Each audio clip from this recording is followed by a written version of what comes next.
Hello everyone, my name is GIBRA N GU IDO. I am 29 years old. I'm from San Diego.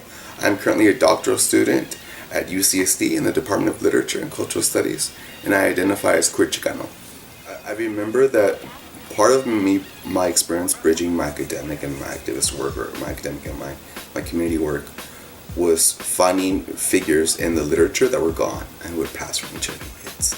So I remember feeling and sensing that if they were here, how much they could have provided as a foundation, how much knowledge and wisdom they could have given to me, how much consejos and advice I could have emailed them or called them and asked them, like, okay, what is it like for you to go through this, or how do I handle this break, or how do I handle my family not accepting?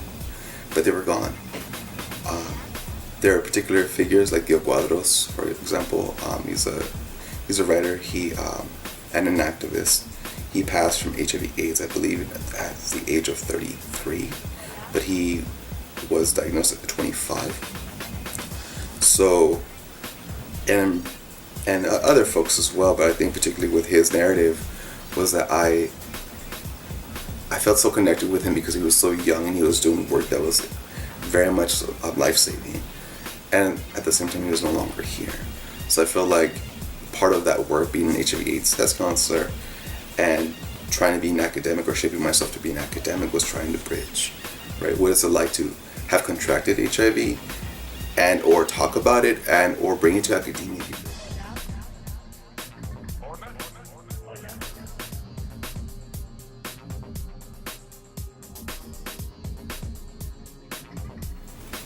So when I first was accepted into the Department of Chicano Studies at San Diego State, I was approached by the director, Adelaida R. del Castillo, at the time, and she had approached me with possibly working on a project together where we could collect narratives, stories by queer Chicanos and put it together in an anthology.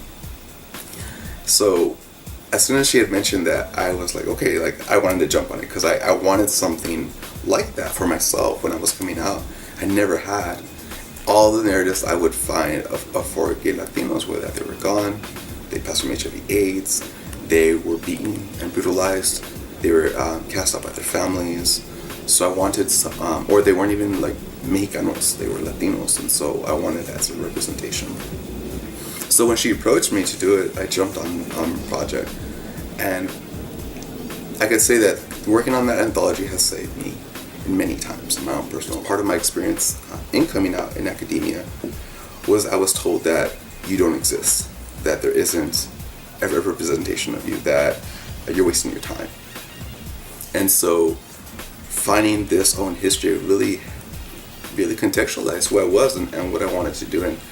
And once I was given a history, I began to reconfigure myself. I began to reevaluate who I am in relation to a history and a culture where there has always been someone or something like me. And now, it's in print, and now we're hoping that it'll help others, not just this anthology and the stories, but that they can use all these other different titles to potentially find resources for themselves. With Honor 41, it was interesting because when I had first come across it online, it was I was just working on the towards the end, a process of the project, and finding that the famous 41. And I thought, wow, like what a coincidence, right? That sort of we're using specific moments in history to redefine ourselves and redefine who we are in relation to it, and to re-empower ourselves, right? To not feel shame, not feel regret, not feel that we're not accepted or that we can't be accepted, but instead challenge our own familias, challenge our own cultura, challenge our friends to learn to love us again, right? To learn to love us as who we are, not who they expect us or want us to be.